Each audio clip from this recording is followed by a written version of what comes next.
Bom, gente, então a partir do vídeo foi até um negócio longo, né, de uns 14 minutos de vídeo, bom, mas enfim, a gente falou sobre o contexto global da Guerra do Paraguai especificamente, né, agora a gente vai falar então sobre Uruguaiana.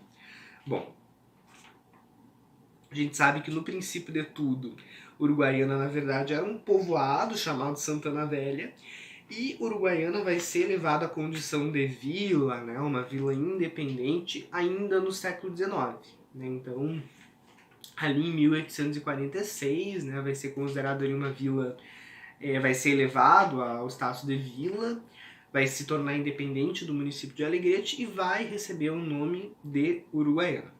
Bom, lá em 1858, porque assim, uma característica muito forte, né, da Uruguaiana ali no século XIX era o comércio exterior, né? Então a gente tinha Uruguaiana como uma cidade muito voltada para fora. Então lá em 1858 vai visitar, né, aqui em Uruguaiana um naturalista francês chamado Hervé Lallemand, né? E ele vai escrever no diário dele um relato, né, sobre as impressões dele da cidade. E esse relato está disponível no livro, né, na obra que eu citei aqui, do professor Wagner Jardim, na página 146. Eu gostaria de, enfim, meramente a título de curiosidade, ler para vocês terem uma ideia do que era Uruguaiana no século XIX. Né? Bom, o francês vai escrever o seguinte: uma vila de pelo menos 2.000 habitantes, onde se manifesta em todos os recantos a mais viva atividade comercial. Né? Então, né, o comércio como uma atividade econômica, enfim, como algo muito intenso aqui no Uruguai, lá no século XIX. Só franceses existem mais de 100 no local. Entre eles, gente de muito boa educação e irrepreensível conduta. Em Uruguaiana, quase não se reconhece uma cidade brasileira, mas uma hispano-francesa, que parece apoiar-se em suas relações de vida e de comércio mais em Buenos Aires e Montevidéu do que em Porto Alegre e Rio Grande. Né? Então a gente tem Uruguaiana então como uma cidade mais voltada para fora, uma cidade com muitos estrangeiros vivendo aqui, enfim, com uma atividade muito intensa, uma atividade comercial, com muitas culturas, etc. e tal. Né? Isso no século XIX. Né?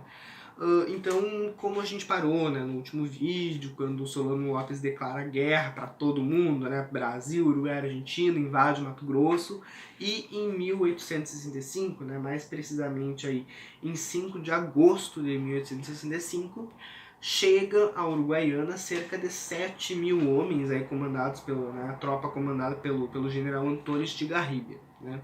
Bom, antes da ocupação, né, da invasão de Uruguaiana, né, pelas tropas paraguaias, a gente tem aí a figura do general Davi Canabarro, né, uma figura extremamente militar, muito importante, e uma figura muito relevante no contexto da Guerra do Paraguai.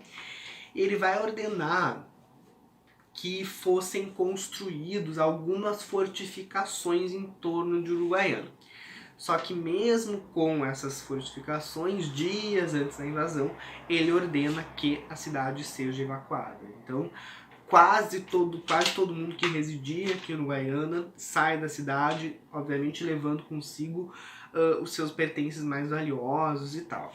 Né? Bom, as ordens do Solano Lopes, gente, eu dei uma olhada aqui porque, enfim, me deu um branco aqui.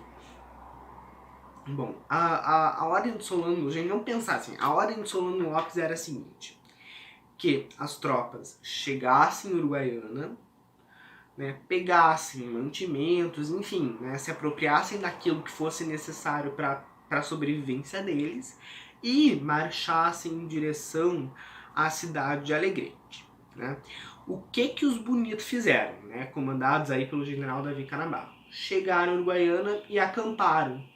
E de certa forma se instalaram aqui. Então qual foi a consequência, né? As tropas aliancistas, aliás eu não falei disso lá no primeiro vídeo não, né? Que Uruguai, Argentina e Brasil formavam ali, né? Teve um acordo, né? Que formava a Tríplice Aliança, né? Constituída aí por esses 3 países.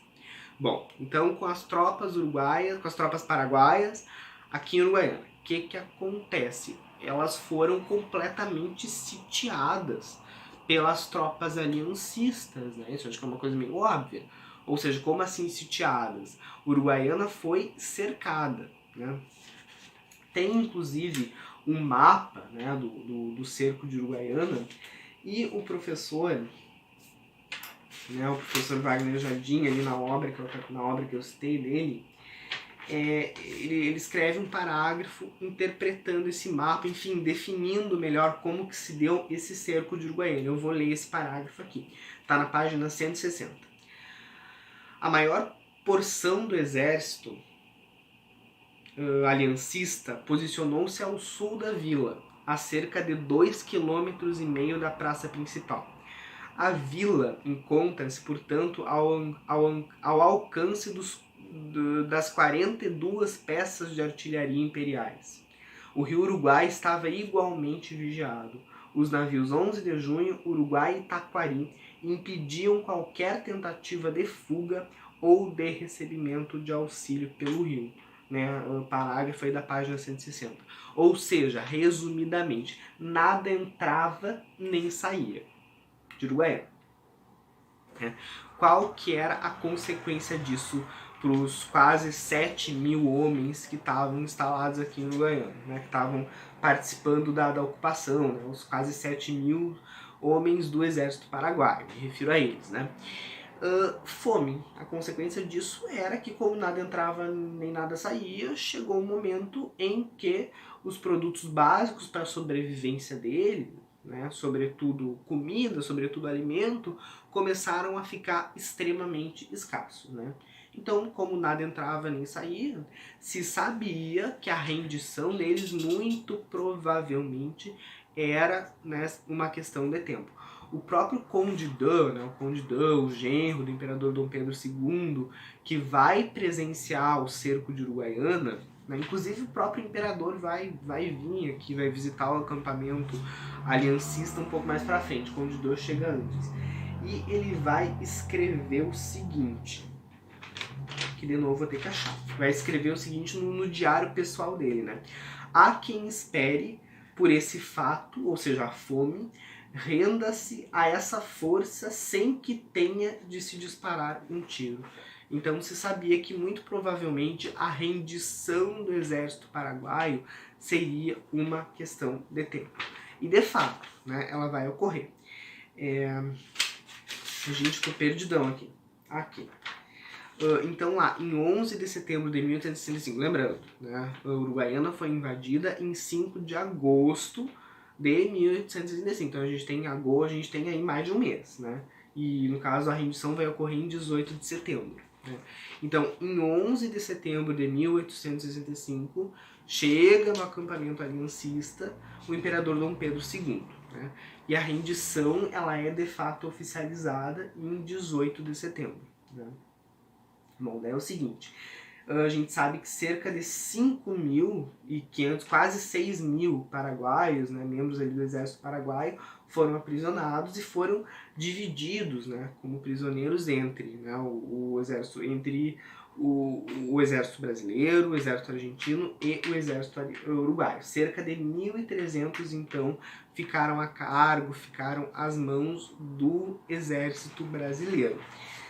E a gente sabe que muitos desses soldados, desses prisioneiros, né, que participaram da ocupação de Uruguaiana, da invasão de Uruguaiana, que ficaram a cargo do Império Brasileiro, muitos deles foram incorporados ao exército brasileiro e, portanto, foram obrigados a lutar contra o seu país. Né?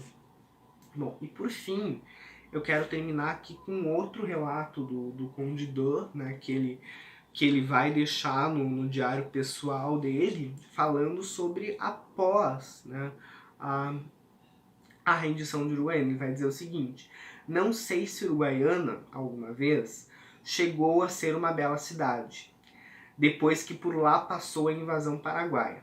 É uma cidade cheia de ruínas. Não há uma só casa que não tenha sido saqueada.